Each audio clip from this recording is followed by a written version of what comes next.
Oi, meu nome é Márcio, você está no Semeando para Florescer Matemática e nesse vídeo nós vamos aprender um pouquinho sobre probabilidade.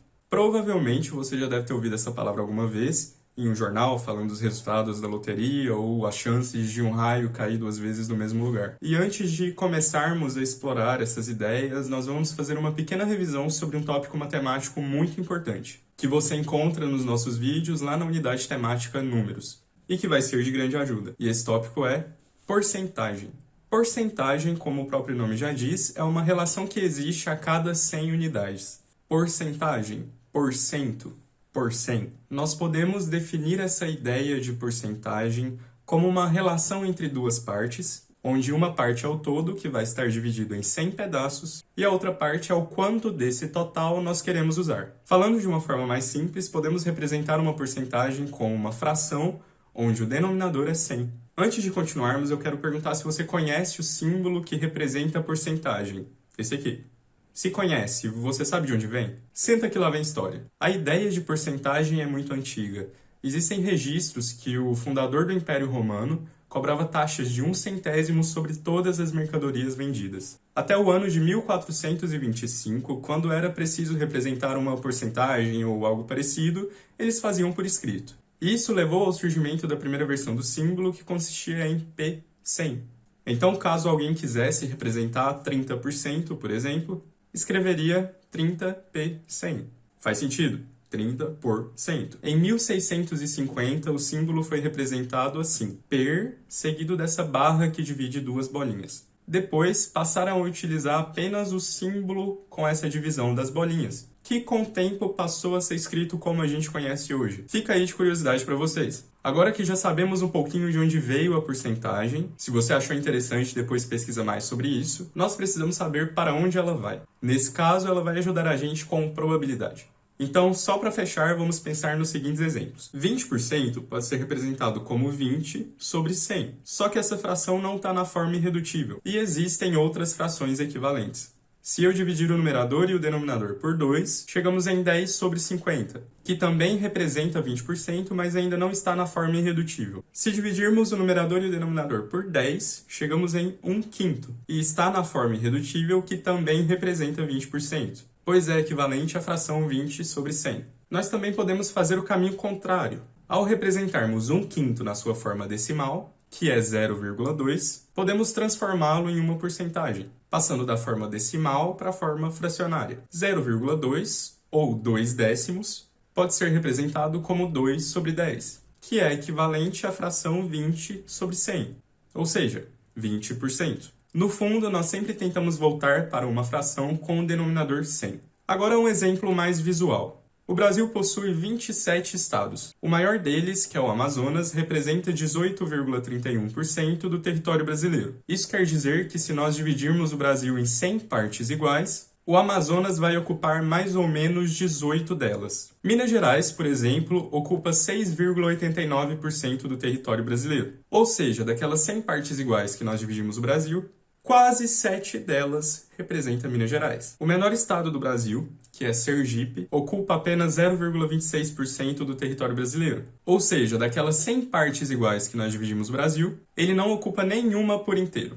Pensando nas frações equivalentes, se dividirmos o Brasil em 1000 partes iguais, Sergipe vai ocupar pouco mais de 2 partes e meia. Agora vamos dar o primeiro passo para entendermos como funciona a probabilidade. Para isso, precisamos conhecer o que é um evento aleatório. A palavra evento aqui é usada como equivalente para acontecimento. Na vida, existem acontecimentos que nós conseguimos planejar e outros não. Aqui alguns exemplos. Uma viagem de férias é um acontecimento planejado. Pesquisar para onde ir, se programar, comprar as passagens, definir o horário de partida e chegada. Nesse mesmo exemplo, podemos identificar acontecimentos que não conseguimos planejar. Você pode atrasar 1 hora para chegar ao seu destino final se o ônibus furar o pneu no meio do caminho.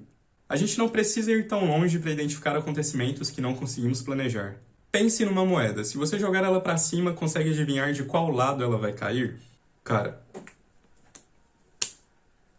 coroa. Pode ser que sim, por acaso. Esses acontecimentos que fogem do nosso controle são chamados aleatórios. Mais um exemplo de um evento aleatório. Se eu tenho um baralho, qual carta eu vou tirar dele? Sem olhar, claro.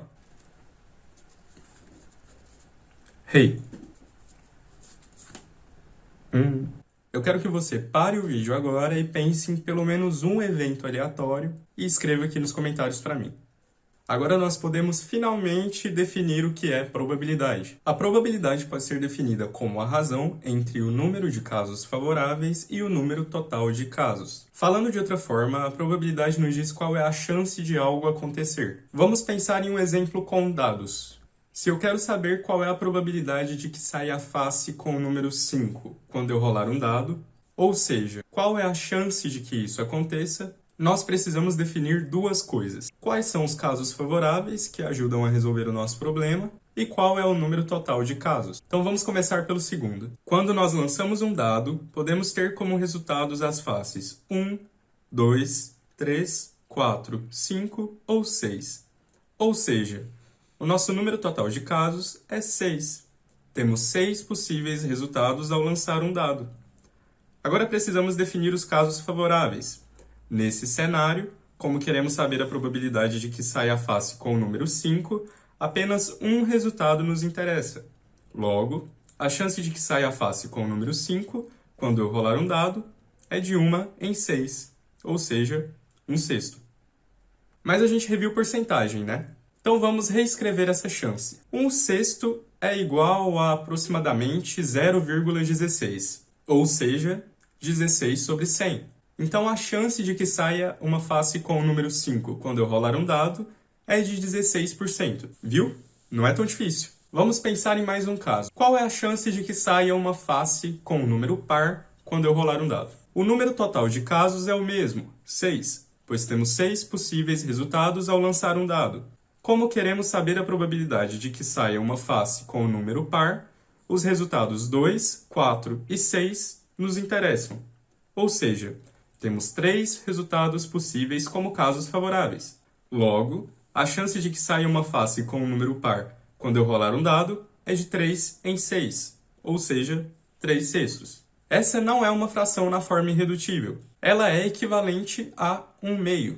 Quando dividimos, encontramos 0,5, que é equivalente a 5 décimos, que também é equivalente a 50 sobre 100. Então a chance de que saia um número par quando eu rolar um dado é de 50%. Vamos pensar em outro exemplo.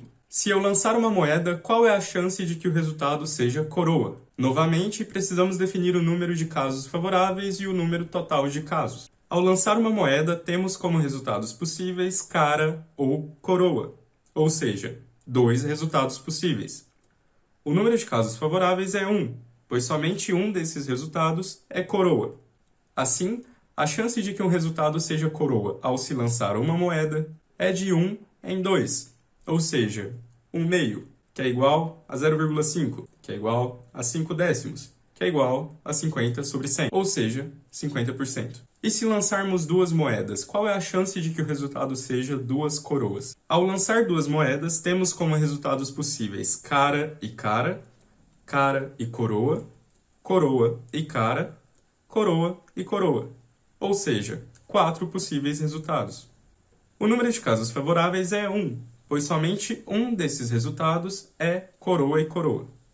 Assim, a chance de que o resultado seja coroa e coroa ao se lançar 2 moedas é de 1 em 4, ou seja, 1 sobre 4, que é igual a 0,25, que é igual a 25 sobre 100, que é 25%. Vale observar que o resultado cara e coroa é diferente do resultado coroa e cara. Todos esses resultados que estamos discutindo são válidos para moedas e dados honestos. O que isso quer dizer? Quer dizer que todos os resultados possíveis têm a mesma chance de acontecer, sem trapaça. Por hoje é só. Temos uma pequena lista de atividades sobre esse conteúdo disponível para você.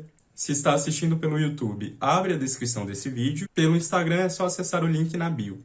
Qualquer dúvida, deixa nos comentários. No próximo vídeo, nós vamos discutir se todos esses resultados calculados funcionam na prática e vamos ver também um pouquinho sobre o contexto histórico da probabilidade. Até mais!